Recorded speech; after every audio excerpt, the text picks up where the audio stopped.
पुण्याच्या पालकमंत्रीपदी अखेर उपमुख्यमंत्री आणि राष्ट्रवादी काँग्रेसचे नेते अजित पवार यांची वर्णी लागली आहे.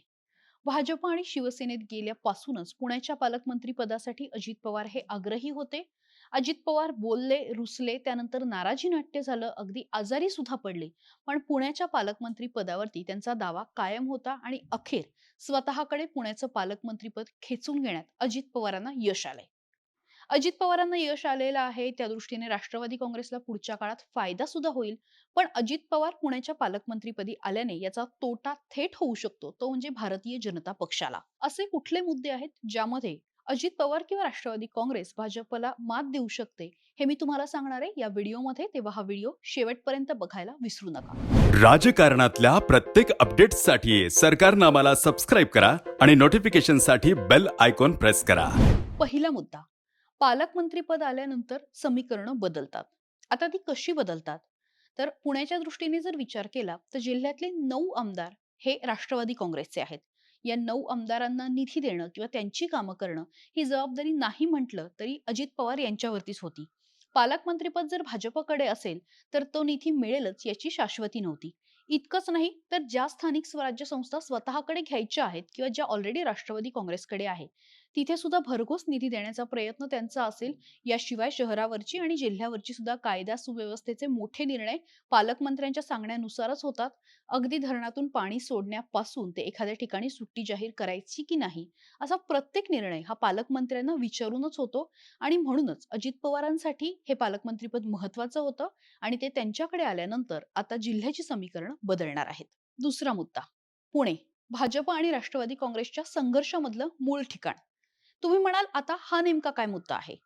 तर राष्ट्रवादी काँग्रेसची स्थापना ही पुण्यामधलीच किंवा मूळ जे राष्ट्रवादीचं ठिकाण आहे पवार बारामतीचे, आणि पुण्यामध्ये त्यांचा चांगला होल्ड सुद्धा आहे.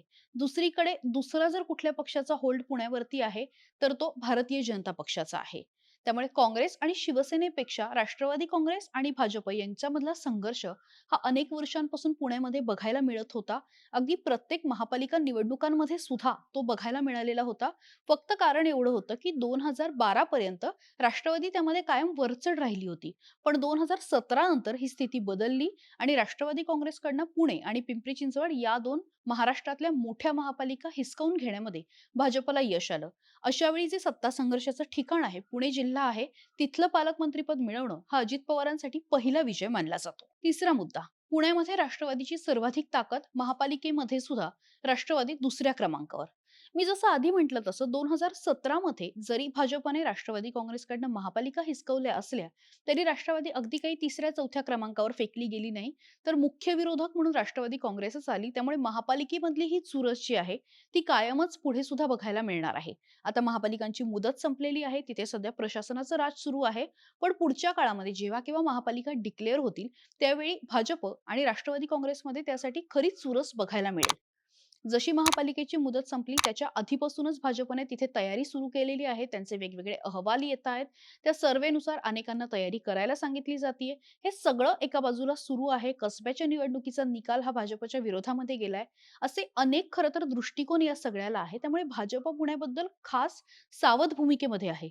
पुणे लोकसभेच्या बाबत सुद्धा निर्णय घेताना हीच सावध भूमिका त्यांची दिसून येतीये.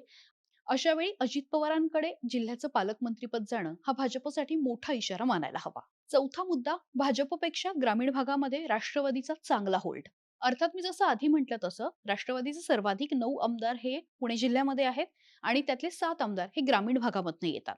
त्यामुळे ग्रामीण भागामध्ये राष्ट्रवादीचा चांगला होल्ड आहे. पण मागच्या काही वर्षापासून जर आपण बघितलं तर भाजपने सुद्धा तिथे स्वतःचं चांगलं जाळं निर्माण केलेलं आहे. राष्ट्रवादीच्या तोडीस तोड असे उमेदवार भाजपने दिलेले होते आणि अनेक ठिकाणी राष्ट्रवादीच्या आमदारांना संघर्ष सुद्धा करावा लागला. अशा वेळी पालकमंत्रीपद स्वतःकडे नसलं तर अनेक ठिकाणी अडथळे येतात आणि हे अडथळे आता दूर होणार आहे.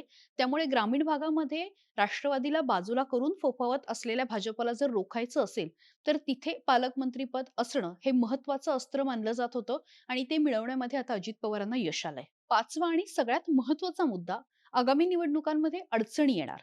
आता या अडचणी कुठल्या स्वरूपाच्या असतात? तर जसं मी सुरुवातीला सांगितलं जसं, की निवडणुका ह्या फक्त त्या वेळेपुरत्या असतात. पण आधी घेतलेले जे निर्णय असतात, आधी केलेले विकास कामं असतील, आधी दिलेला निधी असेल, कार्यकर्त्यांना केलेली मदत असेल, दिलेलं बळ असेल, अशा अनेक गोष्टी असतात, असे अनेक फॅक्टर असतात, ज्यामधनं निवडणुकांचा निकाल हा थोड्या-थोड्या प्रमाणामध्ये तो कुठेतरी उमटत असतो आणि त्यानंतर तो एकत्रितपणे प्रत्यक्ष निवडणुकीत दिसून येतो.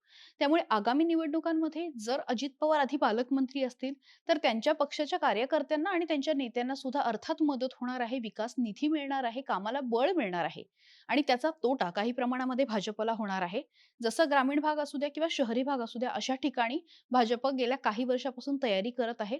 मात्र आता अजित पवार जे बळ देतील ते फक्त स्वतःच्याच पक्षातल्या कार्यकर्त्यांना देणार आहेत आणि त्यामुळे कुठेतरी भाजपचं घोडं जे डबल स्पीडमध्ये निघालेलं होतं, त्याला कुठेतरी चाप लागणार आहे, रोखलं जाणार आहे आणि म्हणूनच आता अजित पवारांना पुणे जिल्ह्याचं पालकमंत्रीपद मिळणं हे शिंदेंना तितकं अडचणीचं नसलं तरी काही प्रमाणामध्ये भाजपला अडचणीचं ठरू शकतं किंवा ज्या वेगाने त्यांचं काम सुरू आहे, तो वेग काहीसा कमी होऊ शकतो. अर्थात या सगळ्याबाबत तुम्हाला काय वाटतं? भाजपच्या वेगाला कुठेतरी चाप लागणार का अजित पवारांच्या पालकमंत्री पदामुळे? राष्ट्रवादीला नवं बळ मिळणार का? असे अनेक मुद्दे आहेत. कमेंट बॉक्समध्ये नक्की व्यक्त व्हा. सरकारनं आम्हाला लाईक, शेअर आणि सबस्क्राईब करायला विसरू नका. राजकारणातील प्रत्येक अचूक बातमीचे सर्वात आधी अपडेट्स मिळवण्यासाठी सरकारनामाच्या सर्व सोशल मीडिया प्लॅटफॉर्मला लाईक, फॉलो आणि सबस्क्राईब करा. तसंच सर्व नोटिफिकेशनसाठी बेल आयकॉन प्रेस करायला विसरू नका.